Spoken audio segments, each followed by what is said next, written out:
Kayo po ba mga bossing ko ay isa sa mga problemado sa buhay dahil parang ang mga pangarap po ninyo ay hanggang pangarap lamang, hindi na ito nagkatotoo.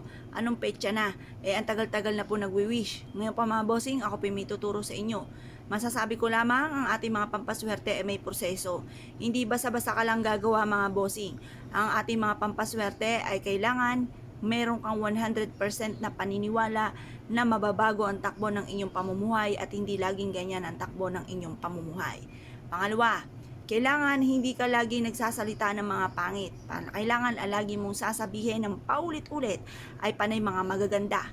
Pangatlo, kailangan po kayo po ay may positibong pananaw. Kailangan po ang nasa isipan ninyo ay panay mga magaganda na kayo po yayaman at magiging matagumpay. Kailangan po ang pang-apat, sasabayan ng double time sa pagkayod, sipag at tiyaga. At lahat ng mga pangarap ninyo ay makakamtan po ninyo. Huwag po kayong panghihinaan ng loob at huwag yung tatanggapin na ganyan lang po kayo. Huwag nyo sabihin na kayo ay malas o tanggap nyo na at masaya na kayo sa buhay po ninyo.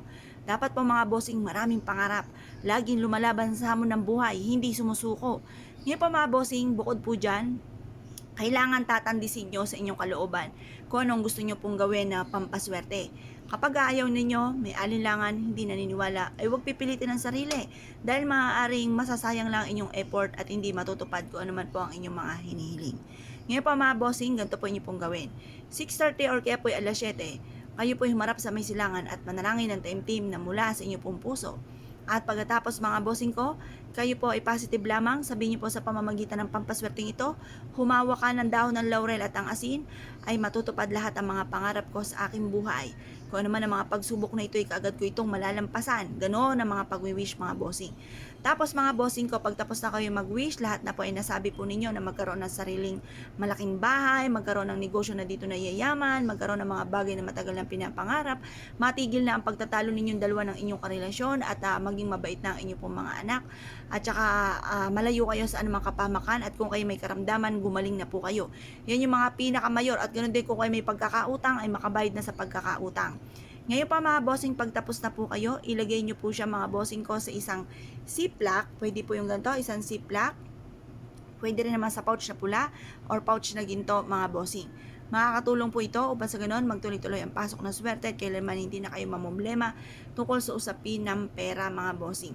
Ngayon pa mga bossing, kung kayo po naniniwala at nais po itong gawin, huwag niyo itong kakalimutan na bitbitin kahit saan kayo magtungo para sundan kayo nakaswertihan. Or kaya po mga bossing ko, ito po ilagay rin sa ilalim ng inyo pong unan habang kayo natutulog para magkaroon kayo ng masarap na tulog at hindi po kayo kumbaga pag maraming problema hindi makatulog eh. Ang ending mukha ng panda tapos masakit ang ulo, mainit ang ulo, hindi na nakapag-isip ng tama. Para makaisip ka ng tama, matulog ka ng mahimbing. Ito ay ilagay sa ilalim ng inyong pong unan para makatulog ng mahimbing. At syempre magdadasal, magukol ng panalangin bago kayo matutulog. Ngayon pa mga bossing, kung kayo po naniniwala at nais po itong gawin mga bossing, asya mga bossing, good luck po sa inyo po lahat.